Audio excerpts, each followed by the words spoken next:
Hey, what's going on, guys? It's Turin here with another Warhammer Total War online commentary. In this particular ladder battle, I will be playing the goblins. So no, not the greenskins, the goblins. My entire army is all goblins, with the exception of these Arachnarok spiders, as well as this giant. But I guess technically speaking, this Arachnarok spider is mounted by goblins, so I guess we can count that as a goblin unit. But yes, the only exception is indeed this giant back here. So I am playing against Bretonnia. So one of the tricky things about Bretonnia as the goblins is that I do have a lot of these monsters, large units back here, and pretty much all of the Bretonnian infantry, have anti-large capabilities. You can see the men-at-arms have it, even the cheap spearmen have anti-large. So, although they do have low leadership, so perhaps these monsters units will scare them away. But regardless, that is one downside for me. But again, I do have a lot of fodder to match his fodder, so it should be a lot of fun. And he does have a ton of peasant bowmen, which are also very good at focusing down monsters units. So, regardless, front line goblins, shielded, expendable, very good against Bretonnia, against that missile fire. They're just going to be extremely good fodder, and can't ask for much more out of them. In the secondary line, I have Knight Goblin Archers, so these guys are just absolutely awesome. And Bretonnia isn't a terribly heavily armored faction. If you look at their infantry, I mean, these guys, they have 30 armor. The peasants definitely can't afford it. So those guys are shielded, but again, they don't have a lot of armor. So these poison attacks are going to be quite good against them, and they're also helpful for tying down Knights of the Realm and other mobile Bretonnian units. So definitely a fan of those guys. Then I have the two Arachnarok spiders, and again, they're just solid. And one of the big issues I had is when I was coming into this game, I tried to just do a purely all goblin infantry army, but I had so much money left over, and I didn't want to pump chevrons into units, so it was kind of a conundrum, and I decided to go with monstrous units here. So the Arachnarok spiders, giants, they're going to be pretty solid. And as far as leadership goes, I have two goblin big bosses, and then a goblin great shaman with the little wah. So definitely should be a lot of fun. I got some sneaky stabbing going on, and itchy nuisance, and all kinds of fun stuff that I'm going to unleash on my opponent's troops. So then here's the real punch of my army over here. In the far forest, I have 3 packs of Goblin Wolf Riders. These are going to be so good against Bretonnia because he's probably going to send his cavalry up thinking that he has easy flanks on my units over here. And I'm going to just have free range, hopefully, on his missile line here. So I have 3 Goblin Wolf Riders as well as 2 Goblin Wolf Rider Archers. So definitely a lot of Goblin variety in my army.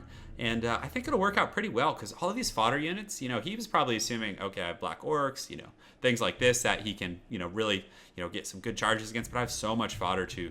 We actually, usually Bretonnia has so many more troops, but if you look at the troop count, I actually only have 10 troops less than him, which is still surprising considering I have all goblins, but I guess I do have those monstrous units. As far as my opponent's army composition goes, he has a bunch of peasant bowmen. These are going to be very good.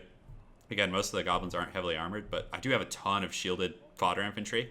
And my Goblin Wolf Riders and the Knight Goblin Archers will be quite good against these guys, but regardless, he does have those.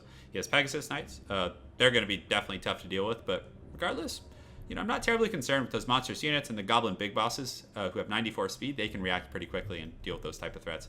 Then he has Spearmen at Arms, just kind of a standard peasant line. Don't need to go into much detail, but he does have anti-large and some shielded units, so men at arms with pole arms back here. So this is definitely the meat of his infantry line. As far as leadership, this is one of the first times I've actually seen King Louen and his girlfriend here not mounted. So definitely an interesting choice, but I guess he was just trying to pinch every penny to get just all of these Knights of the Realm over here. So this is what I really have to worry about. These guys are armored, they're anti-infantry, and pretty much all my guys are infantry, and they're just strong. They're pretty strong. So it's going to be tough for me to deal with this with all my low-tier troops, but we will see how it plays out, guys. And without further ado, let's get started. So he goes ahead and advances these peasant bowmen, but thankfully for me on this map, I have the cover of the tree line, so I'm going to have a little bit of cover. Again, I'm going to have to march into it, but, I didn't bring Doomdiver catapults, and I made that choice because I'm playing against Bretonnia, and I didn't want to just, have them get dove by Pegasus Knights or other units like that, so I think that was a wise choice at the end of the day, but yeah, and you can see all these cavalry he has. That would have probably been bad, so. Right now, he's getting his peasant bowmen in position, and it looks like he's firing at the goblins. So this is what you want. And you can see they're not really taking any losses. I mean, I've seen a few goblins go down, but, in their total numbers, they have, 120? So, taking a few losses there isn't that big of a deal. So he gets, one volley off, and then he pulls back because, I was advancing pretty aggressively.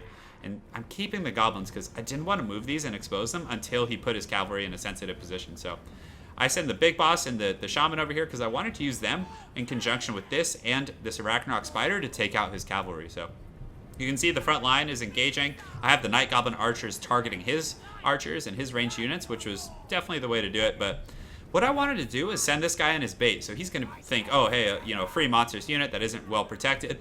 let's go ahead and take it out with these cavalry. And then I would follow up with these my cavalry back here and swamp them from the backside. But we'll see how that plays out. So I engage in the front line here, and the Gobos are gonna, it's a pretty even matchup. I mean, they're both very low tier infantry, and I can't complain. And I do sick the spider on his cavalry, and he wisely runs away and tries to tie me up. But the goblins here I sent with him are able to kind of screen against these guys, and he's just making a defensive formation right now. So you can see he has this line, which is a good play. And eventually he does engage on the spider, which is exactly what I wanted. So I have the two big bosses here, both of who have 2 potions. And, now these guys are poisoned, they're slowed, and that's when the goblin horde rides from the forest. You can see they're coming out, they're pissed off, and they're going to get to work. So definitely can't complain. One of my favorite units to use in multiplayer. And you can see these Knights of the Realm are having a bad time, and the Giants and the Ragnarok Spider are back here. The Ragnarok Spider I left to defend these Night Goblin Archers. And he's doing a pretty good job against those Pegasus Knights. But in the back line, this is when things get a little crazy. So my opponent sees it, and he's starting to panic. So you can see him pulling his auxiliary troops and trying to form battle lines to cut off the goblins. But I sick the the Goblin Wolf Riders just to start shooting at these infantry here, and they have a great angle. I mean, they have a side angle on these guys, and right here they have a pretty good position. And again, this Ragnarok Spider is very, very heavily armored. And Knights of the Realm, they do not have armor piercing, so they're going to take forever to get through that guy. And again, I pull the Goblin Wolf Riders, and at the very least, these guys are just struggling to deal with Goblin Wolf Riders. So what I do is I split them off into 3 groups. I send one around here, one to help over here, and then this one here. So it forces him to be in a very micro-intensive situation. So he does send some Knights of the Realm, which does get this group, but I'm still able to pull all around. This group gets a nice rear charge and is able to kind of congest these guys with the spider, and this other group of goblins is going to get in right in here and is eventually going to get onto these peasant bowmen, and you can see it's exactly what you wanted. And, he's having a little trouble keeping up because Knights of the Realm are not as fast as the Goblin Wolf Riders, and you can see they get in there, and these guys are still struggling to keep up with their 75 speed to the 94 of the Goblin Wolf Riders. So in the front line, things are going very well. I've been perpetually using Sneaky Stabbing, which gives armor piercing and melee attack to my goblins, which in that very close matchup with low tier infantry will make all the difference. And of course I have a giant in here, he looks pissed off. And the Night Goblin Archers were able to be protected pretty well by this Ragnarok Spider. And even though these men-at-arms are, quote unquote good against their Ragnarok Spider, the Spider's still gonna win, hands down, against a single unit, and they're gonna get routed off here in a moment. So the Giant's gonna get in here, and he does have a lot of anti-large units, but when the large units are mixed in with fodder units, you can see a lot of his models are not attacking the Giant. They're attacking the goblins on the ground. So it's a very tough thing to focus down large units when there's fodder units intermixed. So definitely good for me. And of course, these Night Goblins are just having a field day shooting at these Pegasus Knights, which poisons them, slows them, lowers their combat effectiveness, just good all around. So, and again, like I told you guys earlier, this Ragnarok Spider, he doesn't really have a lot of armor piercing, and what armor piercing he does have got tied up in the front line, and it's just basically just getting taken out by, just sheer density of goblins in conjunction with those monstrous units who are shielded. So at this point, the Goblin Wolf Riders, most of them got chased off, but they did severely inhibit his peasant bowmen for a long time.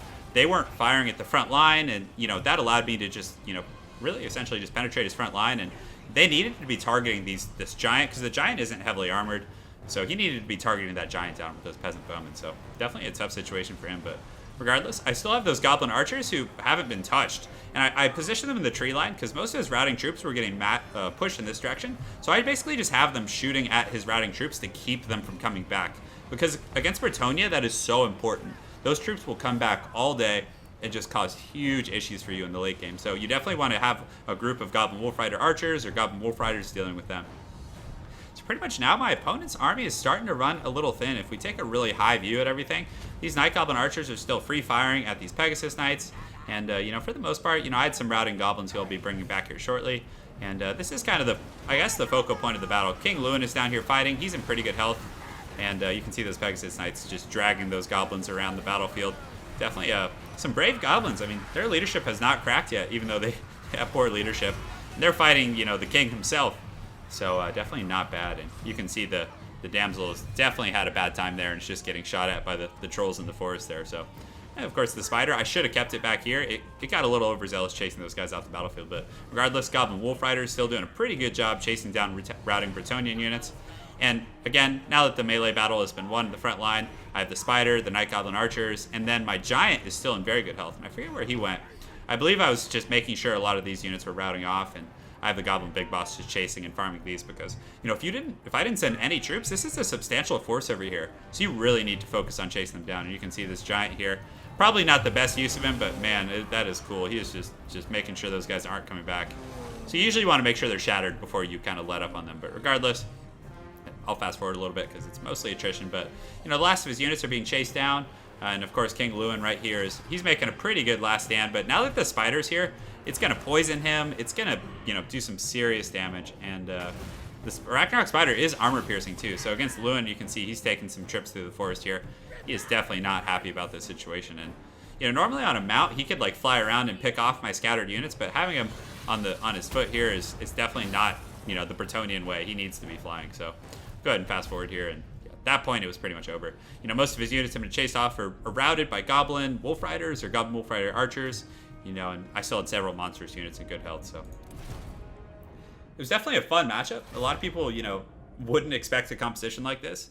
And against Bretonnia, the Goblin hordes are very good because, you know, again, like their units are very good at just dive bombing powerful units and then getting out. But also he didn't have King Louen on his flying mount, so I suppose that wasn't the direction he was going. But regardless, the fodder units did a very good job of supporting the monstrous units. And I do like that synergy between the goblins and the Ragnarok spiders and the giants and all that. So definitely a lot of fun. And his army, you know, did pretty well. I mean, most of them were, you know, goblin kills, but, you know, a big part of it was the combat ineffectiveness of these peasant bowmen.